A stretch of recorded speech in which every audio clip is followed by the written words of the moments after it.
आज विपक्ष के जो बैठक हो रही है, हम तो उस नीतीश कुमार जी से पूछना चाहते हैं कि और सब मुख्यमंत्री क्यों नहीं उससे पूछते हैं कि अब आपके राज्य के लोग हमारे राज्य काम करने जाते हैं और आज आप एक विपक्ष का बड़ी ढंढोरा दिखा रहे हैं कि हमने एक साथ लाने के, एक प्लेटफॉर्म में लाने का काम कर रहे हैं। लेकिन आपके राज्य में है क्या? आप अपने राज्य के लिए क्या किए?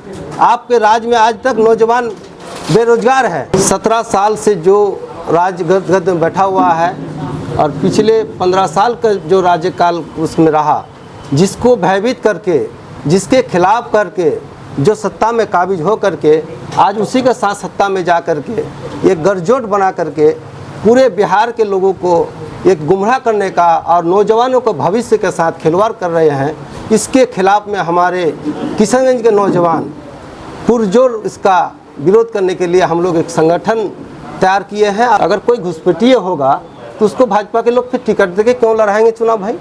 इसलिए ये सोचने वाली बात है। ये सब राजनीतिक दुकानदारी सजाने का एक अब चुनाव का माहौल है।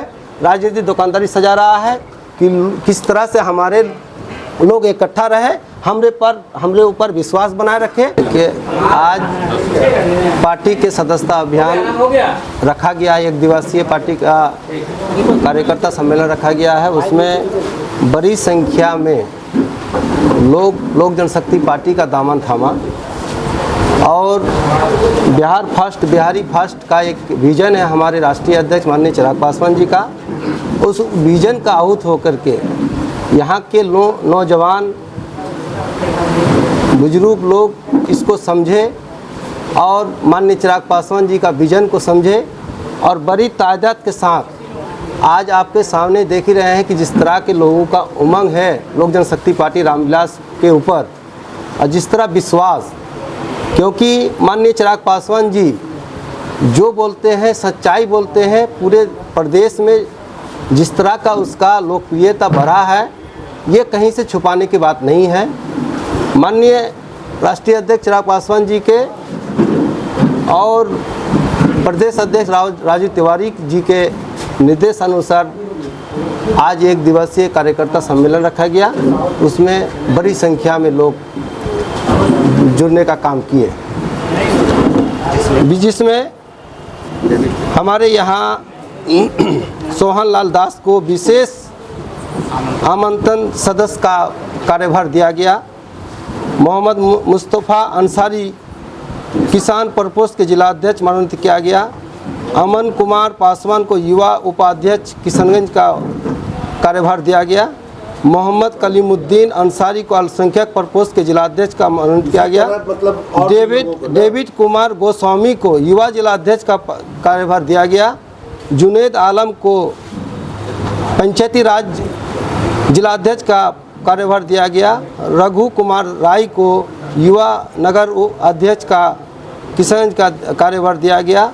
अभिषेक कुमार भगत को युवा नगर उपाध्यक्ष का कार्यभार दिया गया। नीतीश कुमार नगर संगठन मंत्री का कार्यभार दिया गया। बसंत कुमार पोद्दार को नगर सचिव का कार्यभार दिया गया। सुमन कुमार सिंह को नगर कार्य समिति सदस्य का कार्यभार दिया गया। मुकेश पासवान नगर कार्य समिति सदस्य का कार्यभार दिया गया। गौतम पासवान, इसी तरह बहुत बड़ी संख्या में लोग आज जुड़े, नाम बहुत है। और इसका अध्यक्षता करते हैं हमारे नगर अध्यक्ष सुबीर सरकार जी। उसके अध्यक्षता में आज इस बैठक को रखा गया। मैं विशेष तौर पर इस जिले वासियों से मैं आग्रह करूंगा कि माननीय चिराग पासवान जी के साथ जुड़े बेहतर बिहार, अच्छा बिहार बनाने का एक प्रयास हम लोग ने किया। जो ठाना है उस पर हम लोग घर घर जा कर के लोगों को समझाने का काम भी कर रहे हैं, क्योंकि आप जान रहे हैं कि 17 साल से जो राज्य गद्द में बैठा हुआ है और पिछले 15 साल का जो राज्यकाल उसमें रहा, जिसको भयभीत करके, जिसके खिलाफ करके, जो सत्ता में काबिज हो करके आज उसी के साथ सत्ता में जा कर के एक गठजोड़ बना करके पूरे बिहार के लोगों को एक गुमराह करने का और नौजवानों को भविष्य के साथ खिलवाड़ कर रहे हैं, इसके खिलाफ में हमारे किशनगंज के नौजवान पुरजोर इसका विरोध करने के लिए हम लोग एक संगठन तैयार किए हैं और माननीय चिराग पासवान जी को मजबूत करने का एक हम लोग उसको विजन के साथ चलने का एक नारा भी लगाया है कि बिहार फर्स्ट, बिहारी फर्स्ट का जो विजन है उस पर हम लोग खड़ा उतरने का, किशनगंज पहला प्रथम में हम लोग रहने का एक संकल्प भी लिए हैं।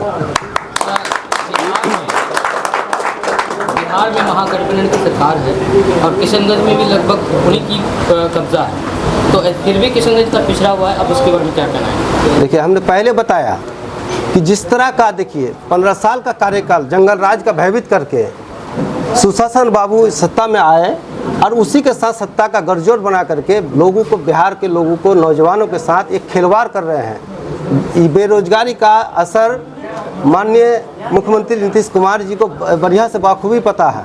उन्होंने आज तक नौजवानों के लिए कोई कार्य नहीं किया। अगर वो करते तो हमारे नौजवान, हमारे बिहार के लोग अन्य राज्य में काम करने के लिए नहीं जाते। आज विपक्ष के जो बैठक हो रही है, हम तो उस नीतीश कुमार जी से पूछना चाहते हैं कि और सब मुख्यमंत्री क्यों नहीं उससे पूछते हैं कि अब आपके राज्य के लोग हमारे राज्य काम करने जाते हैं और आज आप एक विपक्ष का बड़ी ढंढोरा दिखा रहे हैं कि हमने एक साथ लाने का, एक प्लेटफॉर्म में लाने का काम कर रहे हैं। लेकिन आपके राज्य में है क्या? आप अपने राज्य के लिए क्या किए? आपके राज्य में आज तक नौजवान बेरोजगार है, उसके प्रति आपका कोई ये नहीं है। आप किसान के जिस तरह हालत है, जिस तरह मजदूर एक मजदूरी करने के लिए ये है बेविस है कि उसको आज तक कहीं से रोजगार का कोई स्रोत नहीं है कि उस घर कैसे चलाए। किसी तरह से ये लोग कि बड़ी मुश्किल से अपना परिवार चलाते हैं, इस पर कोई ध्यान नहीं। जाहिर सी बात है, आप लोग आने वाले समय में इलेक्शन लड़ेंगे, तो आप लोगों का मेन फोकस क्या रहेगा किशनगंज में खासकर? देखिए, हमारे जो भी फोकस है, हम लोग चाहते हैं कि ज़्यादा से ज़्यादा गरीबों का भला हो। हम लोग राजनीतिक कुर्सी के लालच में नहीं हैं। हम आज भी कहते हैं और कल भी कहेंगे, हमको कुर्सी का कोई लालच नहीं है। पार्टी अगर हमारे यहाँ चुनाव लड़ती है, किसी को भी टिकट दे, हम उसका साथ में रहेंगे। लेकिन हम लोग गरीबों के हित के लिए काम कर रहे हैं। गरीबों को सरकारी लाभ जो गरीब को पता नहीं है, उस चीज़ को हम लोग को समझाने का पूरा से पूरा प्रयास करेंगे। एक एक घर को हम लोग जा करके, मेरे पूरा टीम जाएंगे और सबको समझाएंगे किस तरह से सरकारी लाभ लिया जाता है और जो सरकारी लाभ से वंचित लोग हैं उसको हम लोग जागरूक करने का पूरा प्रयास करेंगे। आगे जो भी हाईकमान का आदेश रहेगा उस पर हम लोग कार्य करेंगे। मतलब कि लोक जनशक्ति पार्टी रामविलास वो एनडीए के साथ और एनडीए में बीजेपी है, तो जाहिर सी बात है किशनगंज में बीजेपी का मतलब जो भी ग्राफ है बहुत नीचे है, तो आप लोग उनके साथ फिर कैसे फिर आप लोग यहाँ के लोगों को कन्वर्ट कर सकते हैं? देखिए, अभी तो हमारा औपचारिक घोषणा एनडीए के साथ नहीं है, लेकिन जो भी हाईकमान का निर्देश रहेगा उस पर हम लोग खरा उतरेंगे। ये नहीं हम किसी के साथ जा नहीं रहे हैं, हमारे साथ आने के लिए लोग मजबूर हो रहे हैं क्योंकि हमारे साथ संगठन है, हमारे साथ एक युद्ध का एक सैलाब है। और माननीय चिराग पासवान जी का जिस तरह लोकप्रियता बढ़ा है प्रदेश में, इससे तो साफ जाहिर है क्योंकि आप खुद मीडिया है और आप खुद जानते हैं कि आप पूरे बिहार के पूरा देश की खबर रखते हैं। आपको बाखूबी पता है कि माननीय चिराग पासवान जी का जिस तरह का अभी लोकप्रियता बढ़ा है, इसमें कहीं से कोई गुंजाइश नहीं है, छुपाने की कोई बात नहीं है। इसीलिए करके हम अपने आप में मजबूत हैं और मजबूती के साथ आने वाला चुनाव हमारे पार्टी लड़ेगी, इंशाल्लाह हमें पूरी उम्मीद है। ईसाबादी बिरादरी पर जो प्रतिक्रिया भाई मास्टर मुजाहिद आलम के द्वारा दिया गया है, उस पर आप क्या कहना चाहेंगे? देखिए, औने पुने सवाल का जवाब हम इसलिए नहीं देते हैं और मैंने पिछले बार भी इसका जवाब दे चुका हूँ, प्रतिक्रिया दे चुका हूँ। मैंने मास्टर मुजाहिद का नाम कहीं से नहीं लिया। मैंने ये कहा था कि पिछले मतलब कई तारीख को दिया था, शायद कई तारीख को वो बयान दिया था, पिछले कई दिन पहले वो बयान दिया था कि केंद्रीय मंत्री जी आए थे यहाँ किशनगंज दौरे पर। उन्होंने कहा था कि बांग्लादेशी घुसपैठी सीमांचल क्षेत्र में सबसे ज़्यादा बढ़ना शुरू हो गया है। अगर हमारे भाजपा के सरकार बनते हैं तो इस पर हम लोग मतलब कि पहला प्राथमिकता रहेगा कि चिन्हित करके हम लोग इसको खदेड़ने का काम करेंगे। उन्होंने कहीं से नहीं कहा कि शेरशाहबादी हो या सुरजापुरी बिरादरी हो या पश्चिमा हो या सिख हो, चाहे कोई भी समाज या कोई कास्ट लेकर के उन्होंने नहीं कहा। हमारे जो भी जदयू के नेता हैं उन्होंने कहा कि आज से 30 साल या 35 साल पहले दीवारों में स्लोगन लिखा हुआ रहता था, हाथ में लुंगी मुंह में पान, भागो भटिया पाकिस्तान। हमने ये कहा कि आपके नज़र में तो तब शेरशाहवादी बिरादरी ही आपका नज़र में ये बांग्लादेश से घुसपैठी है। हमने इसका जवाब दिया और उस वैसे नेता को ये भी पता होना चाहिए कि हमारे हित के लिए बोल रहे हैं, फिर बोलते हैं कि हमारा नाम भी इंडिकेट कर रहे हैं। तो अगर हमारे लिए अगर भाजपा के लोग अगर गलत सोचते तो पिछले भी टर्म में आपको पता है कि अब्दुल रहमान को भी भाजपा के टिकट से चुनाव लड़ाया गया। अगर कोई घुसपैठिए होगा तो उसको भाजपा के लोग फिर टिकट देके क्यों लड़ाएंगे चुनाव भाई? इसलिए ये सोचने वाली बात है।